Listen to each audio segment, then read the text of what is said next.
Welcome back to the Thrift Store Rundown, doing Disney on a budget in a completely different way this time.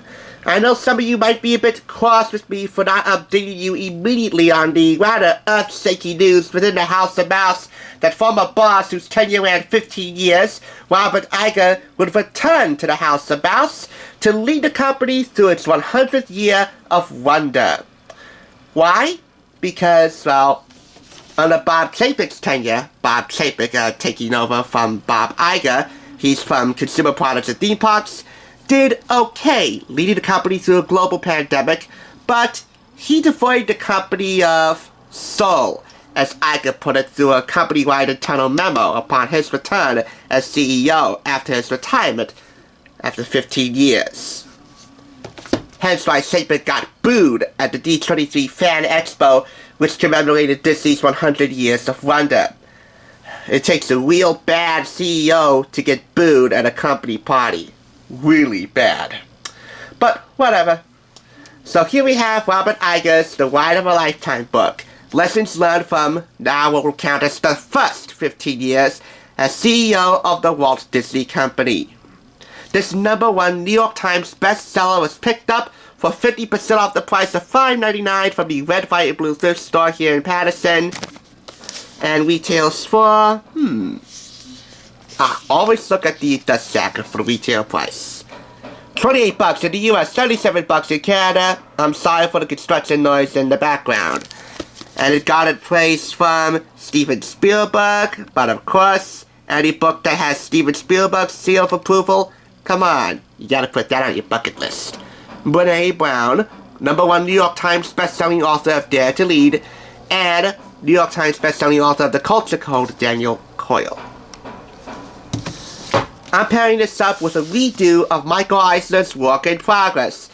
He too was the former chairman of the Walt Disney Company, and he's standing alongside Mickey, and what I assume to be like a company theater for like private screenings. Anyway, Work in Progress was co-authored by Tony Schwartz. I picked this up for $7.99. These are Michael Eisner's ideals on Disney, laid on a gurney with his emergency quadruple bypass surgery.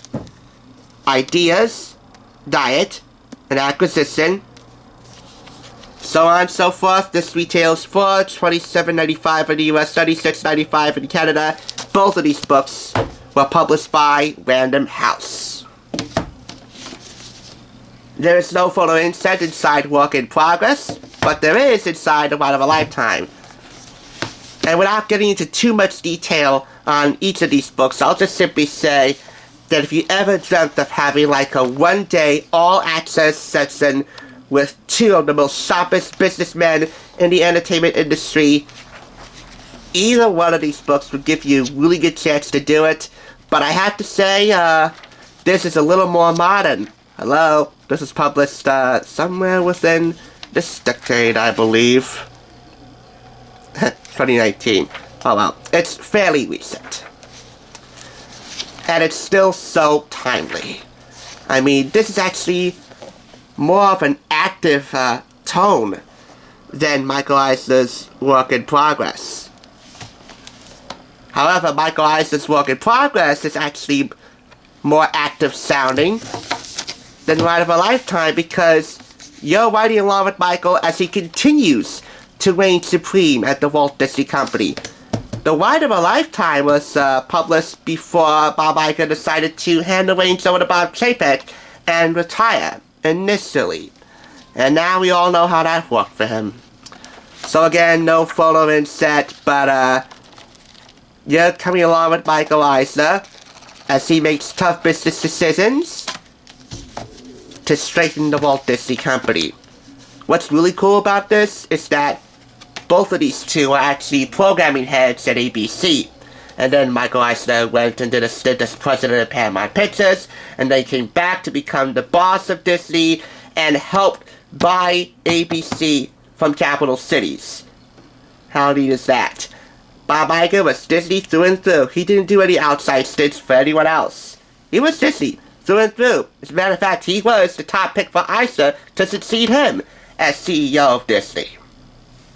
So, if you want all-access sessions for one day with two sharp businessmen who lead with ideas first, their heads first, and hearts first.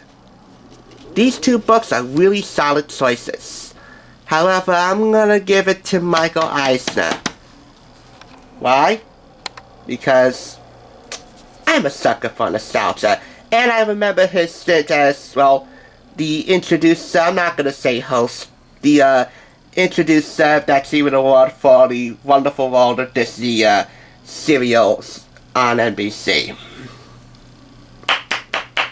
So he gets 5 out of 5 claps. As for Mr. Iger, who will be temporarily taking over for 2 years until Disney finds a more suitable replacement who will either love the mouse or get out, as he allegedly put it in a company-wide internal memo.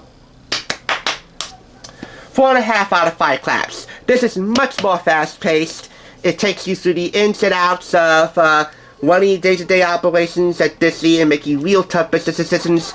And this is a lot more thicker, so it's a lot more leisurely paced, but it's still exciting. I don't know about you, but if I'm running a day-to-day business of a major entertainment conglomerate, Disney or anything else, I want it to be half and half. I want it to be, exciting and fast-paced, but also I want to take my time and think things through so I don't slip up to upset the cast members, as Disney employees are so fondly referred to, or their customers, their fans, readers, subscribers, whatever you want to call them. So, what is the next ride of a lifetime for Mr. Iger? Well, it's a work in progress. As far as Michael Eisner's job, well, whatever it is, it'll pretty much be the ride of a lifetime, albeit nothing that'll ever compare to Disney.